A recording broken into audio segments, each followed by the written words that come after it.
जय हिंद दोस्तों, मैं मुकेश गुप्ता अपने YouTube चैनल में आपका स्वागत करता हूं। आज का हमारा जो टॉपिक रहेगा वो रहेगा 1.3।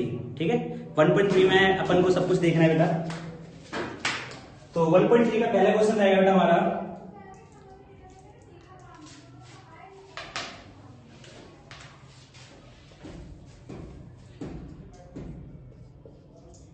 Proof that √2 is a rational number।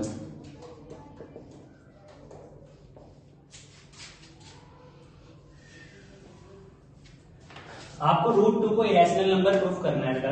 ठीक है, तो इरेशनल नंबर प्रूफ करने के लिए सबसे पहले हम क्या करेंगे, ध्यान से देखिए बेटा क्वेश्चन। तो लेट करते हैं, let √2 is a rational number.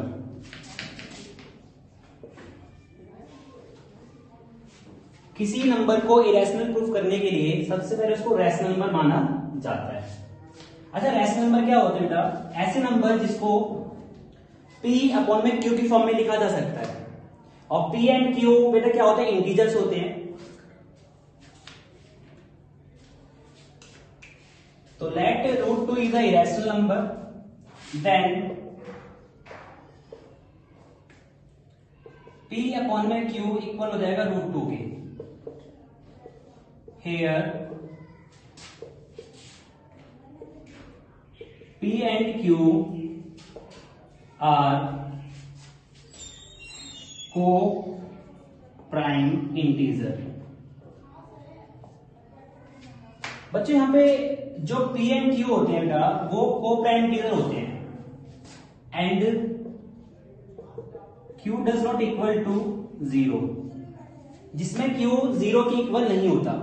ठीक है, अच्छा इसको मान लीजिए इक्वेशन 1। यहां क्या करेंगे बेटा? यहां पे हम दोनों पे क्या कर देंगे? स्क्वायर कर देंगे। ऑन स्क्वायरिंग बोथ साइड्स, दोनों तरफ क्या कर दो बेटा? स्क्वायर कर दो। P अपॉन में Q का होल स्क्वायर, यहां आ जाएगा आपका √2 का होल स्क्वायर। स्क्वायरिंग ने बहुत साइड कर दी। इसके बाद स्क्वायर दोनों के ऊपर P पे स्क्वायर आएगा और Q के भी स्क्वायर आएगा बेटा। और स्क्वायर से रूट क्या होता है बेटा? कैंसिल हो जाता है। स्क्वायर से रूट कैंसिल हो जाता है। इसके बाद आप करोगे क्रॉस मल्टीप्लाई। जब 1 को इससे मल्टीप्लाई करेंगे तो आएगा बेटा P स्क्वायर, और 2 को Q से मल्टीप्लाई करेंगे तो आएगा 2Q का होल स्क्वायर। इसके बाद इसको इक्वेशन 1 मान लो। अब यहां देखेंगे कि बेटा 2 अब डिवाइड में आ जाएगा, तो ये बचेगा बेटा Q स्क्वायर। तो आप देख सकते हैं ये P स्क्वायर 2 से डिवाइड हो रहा है। तो here P square is divisible by 2। P square 2 से डिविजिबल हो रहा है बेटा, then P is also divisible by 2। अगर P स्क्वायर 2 से डिविजिबल है तो P भी क्या होगा बेटा? 2 से डिविजिबल होगा। ठीक है, इसके बाद बेटा क्या मानना है आपको? यहां पे सिंगल जो नंबर होता है, जैसे P सिंगल है, तो जो सिंगल नंबर होता है लेट कर लो P equal to 2R। P को हमने 2R मान लिया। इसके बाद क्या करेंगे बेटा? इसके बाद करेंगे बेटा कि वैल्यू ऑफ P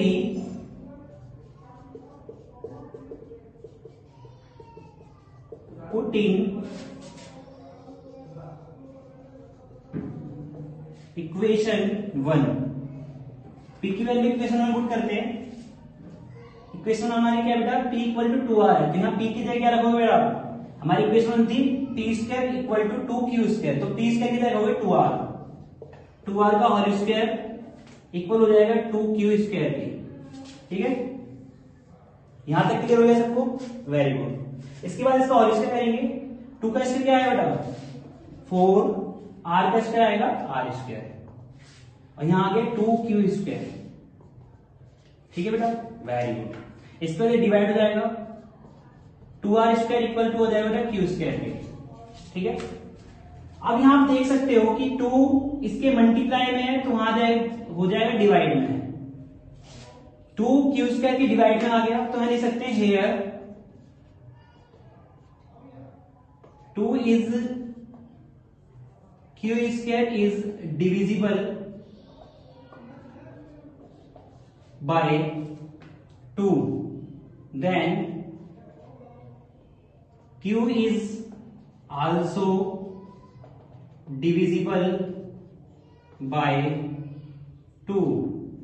तो हमने पीछे क्या माना था बेटा, देखो हमने माना था कि P और Q को प्राइम इंटीजर है। P और Q जो है बेटा वो को प्राइम इंटीजर है, उनका कोई फैक्टर नहीं होगा। लेकिन यहां हमने प्रूफ कर दिया कि P का भी बेटा क्या है, फैक्टर है। P 2 से भी डिवाइड हो रहा है और Q भी 2 से डिवाइड हो रहा है। इसका मतलब क्या है कि जो हमने माना है वो क्या बेटा गलत है।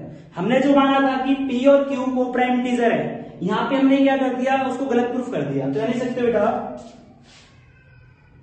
P and Q are divisible by 2।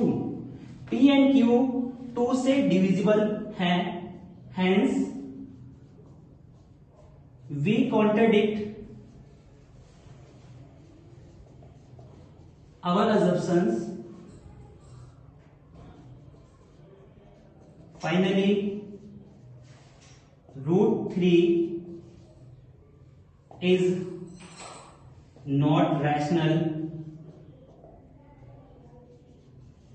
it will be irrational। तो ये था आपका पूरा क्वेश्चन √3 का। आपके बोर्ड के एग्जाम में बेटा 3 नंबर का ये क्वेश्चन 110% आता है, तो 3 नंबर की प्रैक्टिस करनी है इसमें आपको। तो रूट की तरह जैसे रूट बेटा सॉरी रूट 2 है यहाँ पे, रूट की तरह बेटा रूट 2 की तरह एग्जाम में आपको √3 पूछ लेते हैं। √3 हो गया, √5 हो गया, √7 हो गया। ये सभी क्वेश्चन आपको होमवर्क में करने हैं बेटा, और वो मोस्ट इंपोर्टेंट क्वेश्चंस हैं जो आपको एग्जाम में करने के लिए मिलेंगे। ठीक है बेटा, तो ये कंसेप्ट क्लियर हो गया आपका। सबसे पहले आप देख सकते हैं, सबसे पहले हमने √2 को रैशनल नंबर माना। रैशनल नंबर माना तो P अपॉन में Q के इक्वल हो जाएंगे और Q does not equal to 0। उसके बाद हमने सेकंड स्टेप में क्या करना है, स्क्वायरिंग करनी है दोनों की। स्क्वायरिंग कर देंगे, इक्वेशन 1 मिलेगी। उसकी जगह हमें P की जगह क्या मान लेंगे बेटा, 2R मान लेंगे। वैल्यू पुट करेंगे तो क्या आएगा बेटा, वैल्यू पुट करने के बाद आ जाएगा P की जगह 4R का होल स्क्वायर डिवाइड हो जाएगा। उसके बाद आप जो आपको लिखना है कंसेप्ट के लिए, पूरा कंसेप्ट ध्यान रखना है, ये कंसेप्ट लास्ट में आपको लिखना ही पड़ेगा।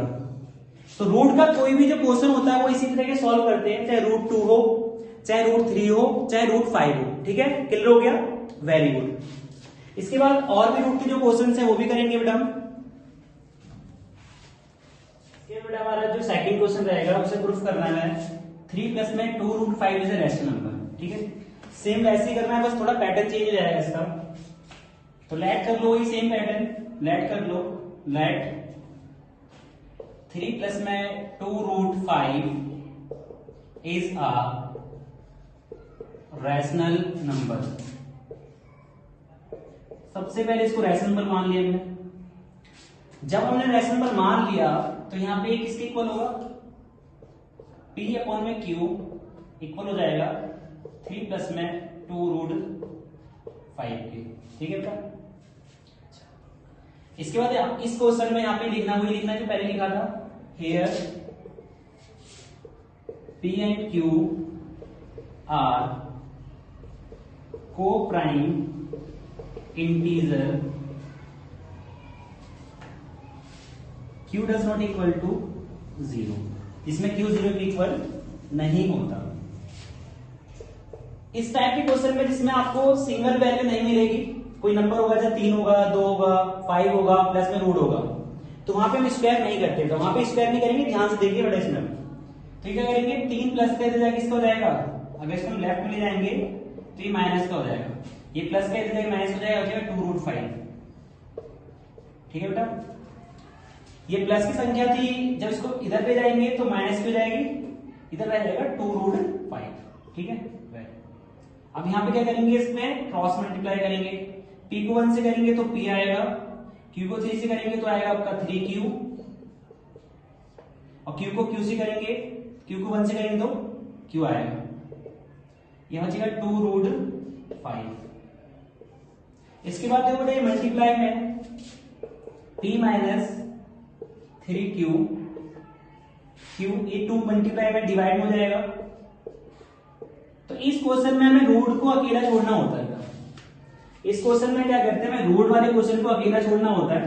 तो यहाँ पे देखो रूट सिंगल, रूट जो 5 था सिंगल फॉर्म में आ गया, यहाँ पे अकेला हो गया बेटा। पहले साथ में था क्वेश्चन में, हमने सिंगल फॉर्म में कर दिया। ठीक है, पहला स्टेप ये है, सिंगल फॉर्म में आपको रूट की वैल्यू रखनी है यहाँ पे। ठीक है बेटा, इसके बाद आपने ये माना था कि √5 अगर रैशनल है, हमने क्या माना था बेटा, हमने माना था कि ये पूरा रैशनल नंबर है। अब यहां देख सकते हैं कि p minus 3q and 2q is a rational number. p minus 3q upon में 2q एक रैशनल नंबर होगा, क्योंकि q और p जो है बेटा वो क्या हमारे इंटीजर्स होते हैं। क्या होते हैं बेटा, इंटीजर्स होते हैं, इसलिए क्या होगा, ये रैशनल नंबर होगा। ये पूरा ये अपॉन में पूरा रैशनल नंबर होगा। और यहां पे अगर ये रैशनल नंबर है देन √5 इसके इक्वल है। अगर √5 इसके इक्वल है, √5 is also rational, √5 is also a rational number.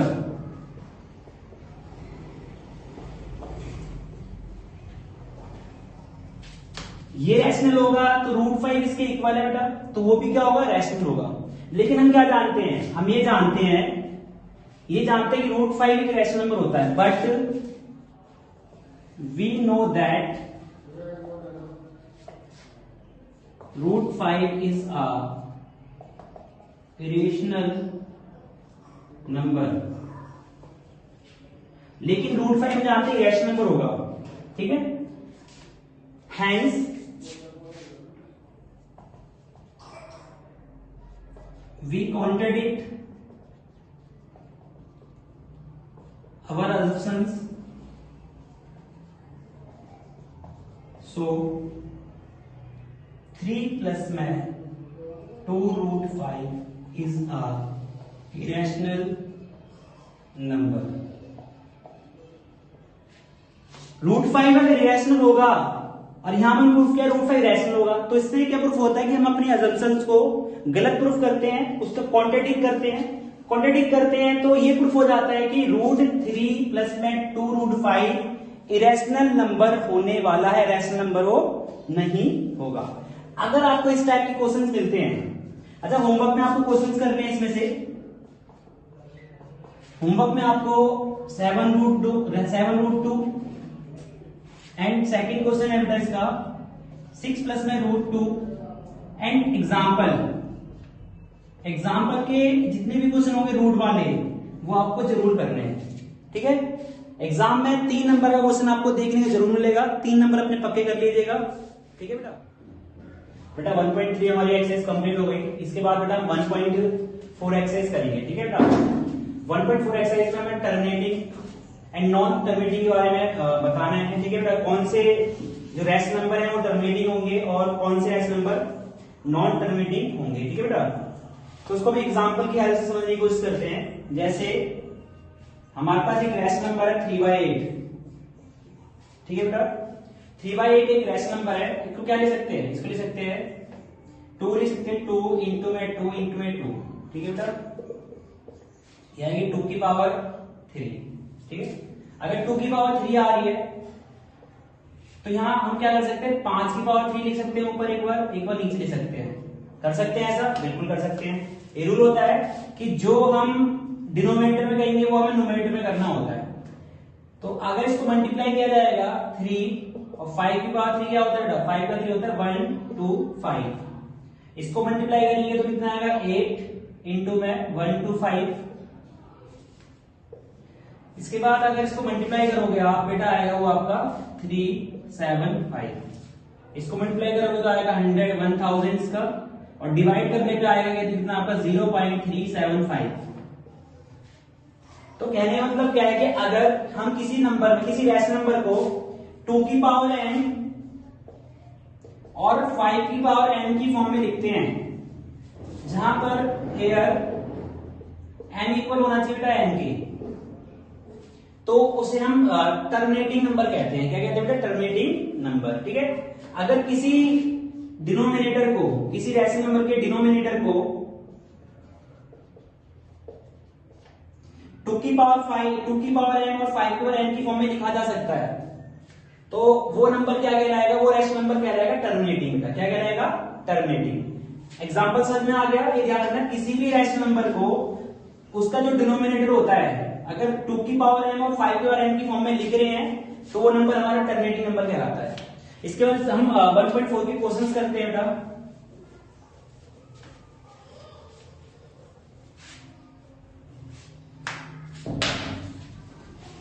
पहले क्वेश्चन दिया हुआ है 1.4 में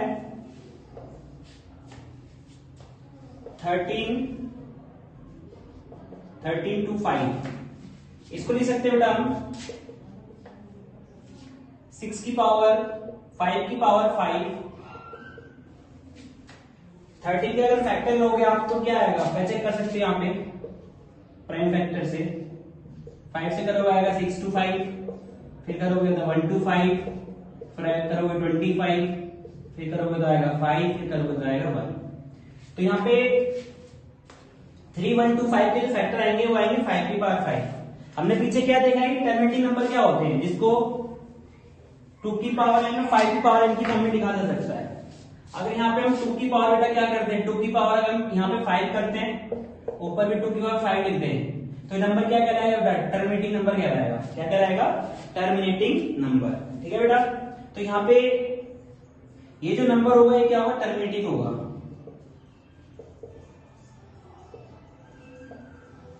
क्लियर हो गया आपका?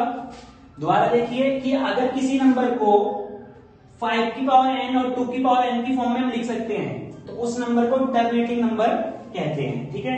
इसका सेकंड क्वेश्चन देखिए आप। क्वेश्चन सेकंड में क्या बोला हुआ है? 7, 8 आ गया आपका। इसको सॉल्व करोगे तो आएगा आपका 2 की पावर 3 आ रहा है। ठीक है। 8 को लिख सकते हैं 2 की पावर 3, यानी 2 को अगर 8 को 3 बार फैक्टर करेंगे तो आएगा 2 इंटू में 2 इंटू में 2 आएगा। सेम है यहाँ पे भी, अगर नीचे वाला डिनोमिनेटर है तो 2 की पावर 3 आ रहा है, एक बार नीचे लिख दो 5 की पावर 3, एक बार ऊपर लिख दो 5 की पावर 3, लिख सकते हैं। तो ये भी क्या होगा हमारा बेटा? ये भी हमारा कौन सा नंबर होगा? ये होगा हमारा टर्मिनेटिंग नंबर, क्योंकि यहाँ पे भी सेम आ रहा है। जो हमारा रैशनल नंबर का जो बेटा डिनोमिनेटर होता है, उसको अगर हम 2 की पावर n और 5 की पावर n की फॉर्म में लिख सकते हैं, तो टर्मिनेटिंग नंबर कहलाता है। आई थिंक समझ में आ गया होगा आपको बेटा। सिंपल क्वेश्चन है ये वाला। इसके बाद एक नंबर देखिए आप,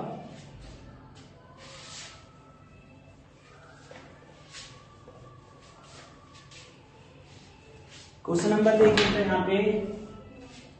जैसे ये क्वेश्चन दिया हुआ है 5th, दिया हुआ है 2, 9, 3, 4, 3। ठीक है। 2, 9, 3, 4, 3। यार 3, 4, 3 का हम फैक्टर करते हैं तो क्या आएगा बेटा? फैक्टर में आएगा ये 7 से डिवाइड करोगे, 7 4 28, तो 28 से तो जाएगा नहीं बेटा। आप इसको 7 से कर सकते हो, 7 से कट जाएगा। 7 8 से 28 बचे 6। ठीक है। 7 4 28 और यहाँ पे आएगा आपका 7 7 9 तो उसके अगर 3 4 3 की आप प्राइम फैक्टर करोगे तो 7 उसमें 3 बार आएगा। लिख सकते हैं 7 की पावर 3। तो आप चेक कर सकते हैं यहाँ पे ना तो 2 आ रहा है ना 5 आ रहा है। जो आपका डिनोमिनेटर है ना तो वहां पे 2 की पावर कोई आ रही है ना 5 की पावर कोई आ रही है, इसलिए नॉन टर्मिनेटिंग नंबर होगा। क्योंकि यहाँ पे ना तो 2 की पावर आ रही कोई ना ही 5 की पावर आ रही है, इसलिए क्या कहलाएगा नंबर? Non terminating. इसका आपका एक क्वेश्चन देख लीजिए आप। इसमें ये क्वेश्चन दिया हुआ है, क्वेश्चन नंबर 8, 1 2 9, 2 की पावर 2, 5 की पावर 7 और 7 की पावर 5। बताइए नंबर टर्मिनेटिंग होगा या बच्चे नॉन टर्मिनेटिंग होगा? तो यहाँ देख सकते हैं यहाँ बेटा 2 की पावर 5 2 आ रहा है, 5 की पावर 7 आ रहा है, और यहाँ पे 7 की पावर 5 भी आ रहा है, तो यहाँ पे एक्स्ट्रा नंबर आ रहा है 7 की पावर 5, इसलिए जो नंबर होगा बेटा वो क्या होगा, नॉन टर्मिनेटिंग होगा।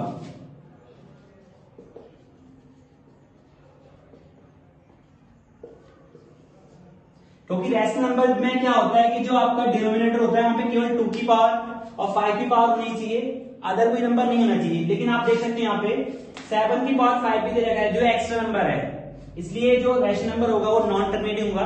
तो इस तरीके के जो क्वेश्चन है 1.4 में आप सॉल्व कर सकते हैं, बहुत इजी क्वेश्चन है, 1 मार्क्स में क्वेश्चन आ जाते हैं। तो जो क्वेश्चन रह गए हैं आपको होमवर्क में कर लीजिएगा उसको, ठीक है। मिलते हैं नेक्स्ट वीडियो में। आपका जो फर्स्ट चैप्टर था वो खत्म हो चुका है।